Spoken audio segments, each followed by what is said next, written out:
Alright guys, so this video is going to be me picking up a project from about 3 years ago. I started this before I left for India and now I'm back, so I'm finishing it. This video will be part 1, so where I've got up to so far, but before we begin, a quick love letter to GLaDOS and Portal and why I built this thing in the first place. Quick sidebar from Editor Matt, don't forget to hit like and subscribe, and please move quickly to the chamber lock, as the effects of prolonged exposure to the button are not part of this test.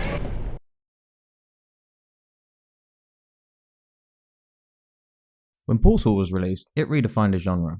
Now you might think that I'm thinking about like platformers or puzzle games, because obviously the mechanic of Portals was quite game defining, but no, I'm actually talking about video games. You see, the way in which Portal redefined a genre is not for its mechanics, it's for its storytelling. When you start Portal, you're dropped in a room with no idea who you are, no character creation, no cutscene, nothing. You don't even know what gender you are, you don't get to choose your name, no sense of self whatsoever. And the first voice you hear is GLaDOS, this AI being that is telling you, basically you've been here before, but you don't really remember why, or how you got here, or who you are. Hello, and again, welcome to the Aperture Science Computer Aided Enrichment Center. We hope your brief detention in the relaxation vault has been a pleasant one. And from there, you have to kind of figure out and start to piece together these things. Most games make you feel like you're the main character, right? But Portal doesn't do that. Portal makes GLaDOS the main character, the antagonist, who at first just appears to be some kind of guide leading you through some trials.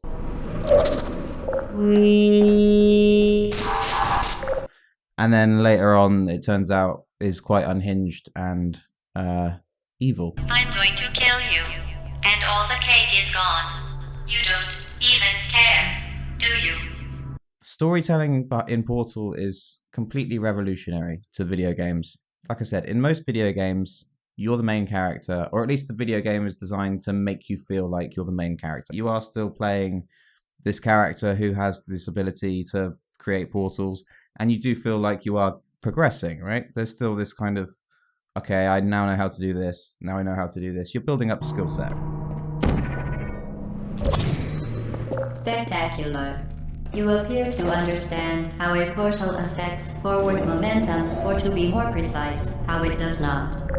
But there's no backstory, there's no origin arc, you don't know where you came from, what race you are. Like I said, the only reason that you know your character is female is because you can see yourself through a portal, right? And you don't get that until a minute into the game after you've already met GLaDOS. So you have no idea who you are before you've met this AI that's talking to you through the ceiling and clearly observing you. You see cameras around. You get the sense of being observed. In fact, in the trailer, they actually portrayed a male character model, which they later changed to female. So anyway, what made Portal such a good game? Well, we obviously have the antagonist, the only main character in the whole game that actually has any kind of story about them, or personality even, is GLaDOS, the AI that at first appears, like I said, a mere guide, just helping you through these trials, and later turns out to have quite a dark undertone to her.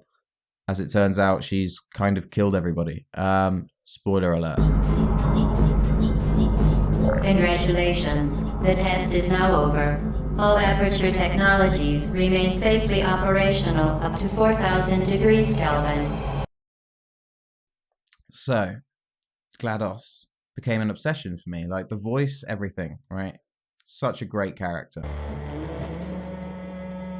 Oh my god, it's GLaDOS baking a cake. Oh, hello. I'm Ellen McLean, the voice of GLaDOS. Now, obviously, with GLaDOS playing such a main role in the game, it's important that she had a personality. And Ellen McLean did a fantastic job of voicing this. Obviously, it's pitched down to make her sound like a robot, but the intonation and the character in her voice is just phenomenal for what she is trying to portray, which is this kind of sinister, subtle, but rather manipulative AI. As part of a previously mentioned required test protocol, we can no longer lie to you. When the testing is over, you will be missed.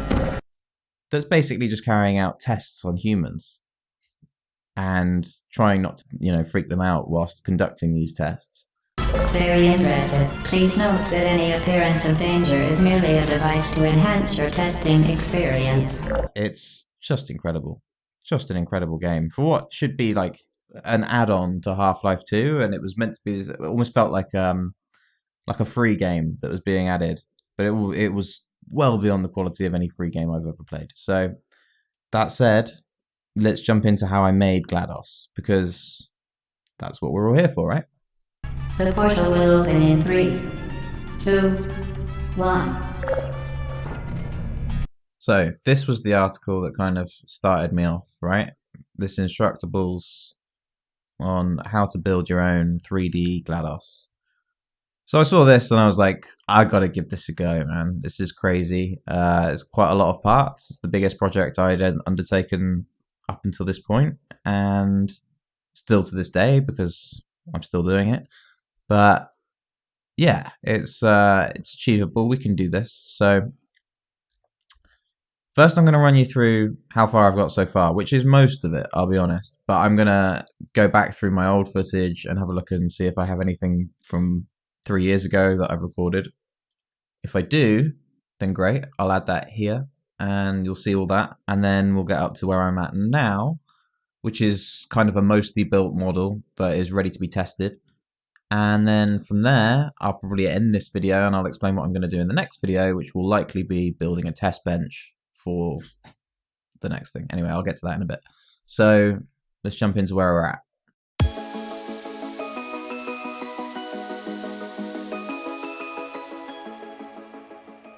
Step one is, of course, to print all of the parts that we're going to need. So I printed all of these out of PLA. I think I used 2 or 3 rolls. I can't remember exactly. It was a long time ago. But I'll leave a link to the Instructables where you can find all of the files for this and the details on how you should go about printing these. And there was only one hiccup I think I had with this, where one of the middle pieces broke, and I ended up having to fix that by reprinting it as a separate part. And I'll leave footage for that and explain how I did it. And then I used some screws rather than what were fragile bits of plastic, I guess, and basically just beefed up the structural integrity of the most fragile part of the model, which is the little braces that kind of come around the center part of the internals. So I will point that out.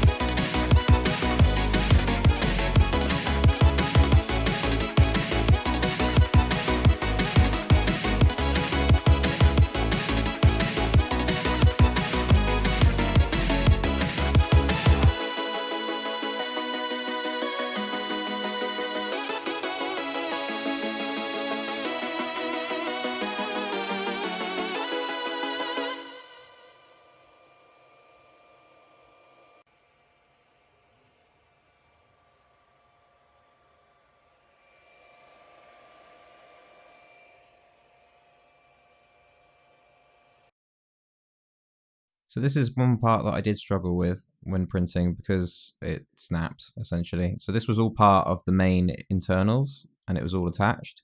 And I decided to separate this piece and redesign it slightly so that this slots in. And then we use screws to connect this to the centerpiece and a bolt as a spacer. And this makes it just a bit more secure and far less fragile. So this worked quite well. So this is the internals where I've made that fix. So the slot here is for aligning the brace, and then I put a bolt on this side and this side as spacers, and then just a screw through the whole thing to secure it. And this looks better in my opinion, just because it's more an industrial look. Still very much fits with GLaDOS, and that part of the model is grey anyway, so screws don't look out of place by any means.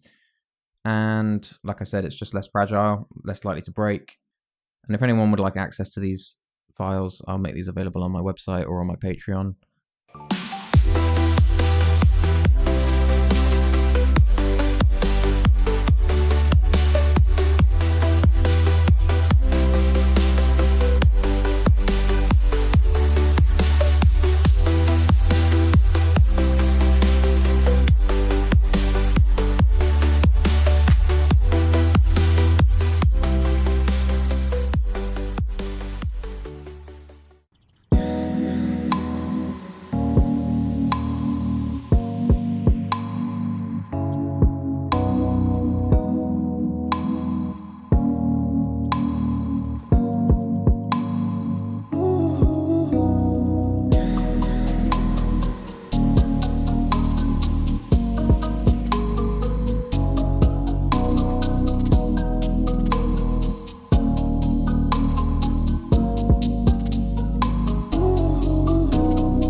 as I've got with the head, guys.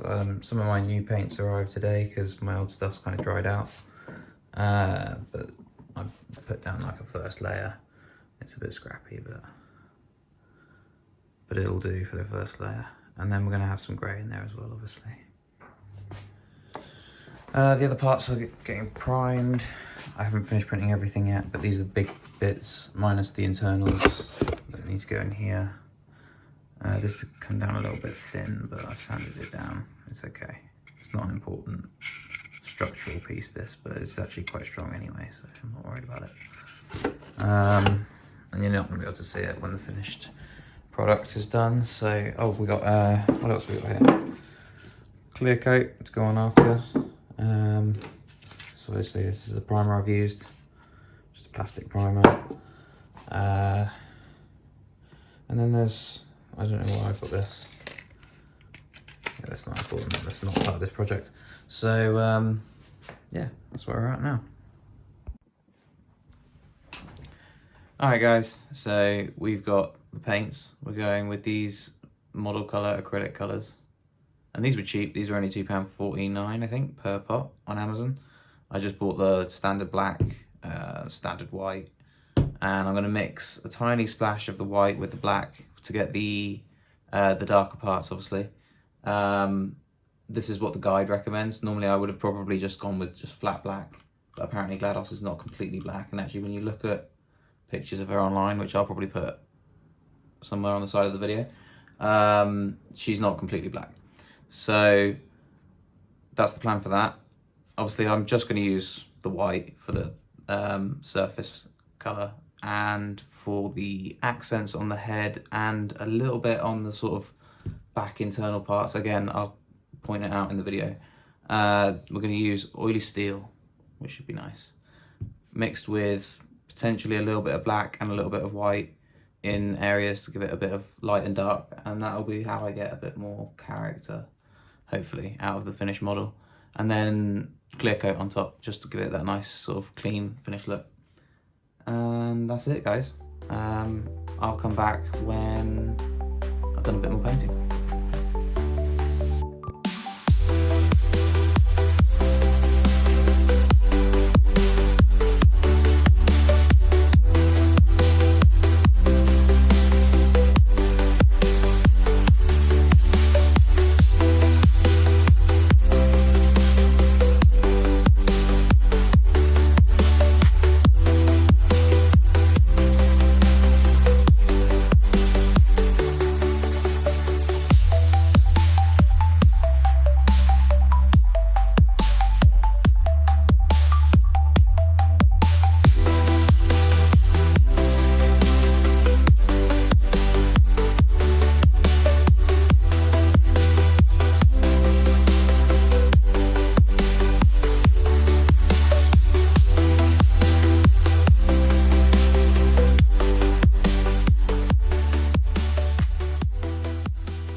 Okay, so the good news is I do have quite a lot of footage of how the electronics and circuitry work in this.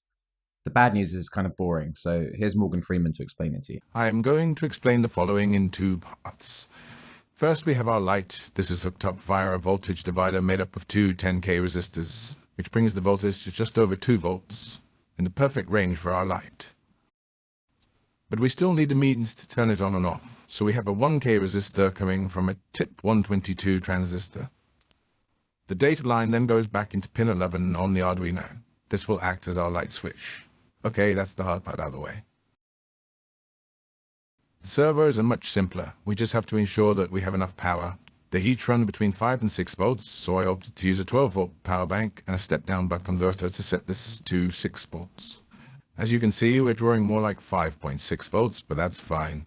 So we simply daisy chain these to the power supply, ground to ground, and set the data pins to what we want to use. In my case, I'm using 3, 4, and 5.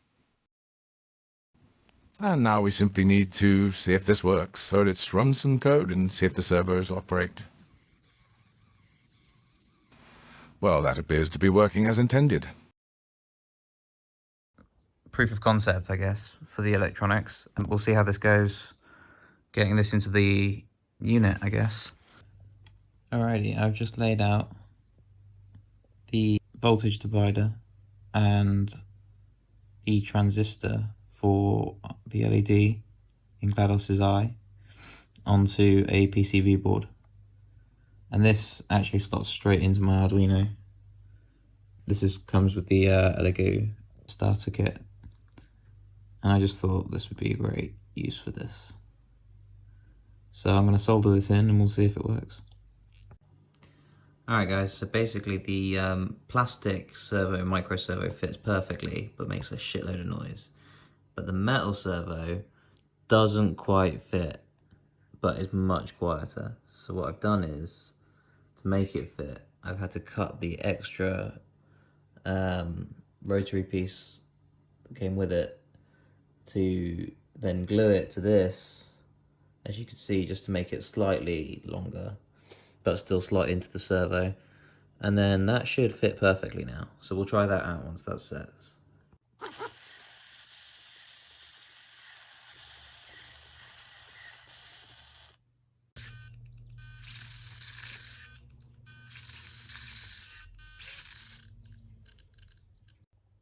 Alright guys, now we get to the fun part, constructing GLaDOS. So as you can see, I've laid out all the parts and I've started fitting wires through, but the only wires that are visible on GLaDOS in the game are black or orange. So I've had to basically solder black onto most of them. I've put one orange on each side and threaded everything through, and then reattached the correct color for each wire respectively on the other end so that I know not to plug power into ground, for example. And then I've also labeled each of the wires so that I know exactly which is which. Obviously this makes sense. But yeah, as if this wasn't complicated enough already, now everything is the same color. So fortunately I labeled everything and this should all go back together quite nicely.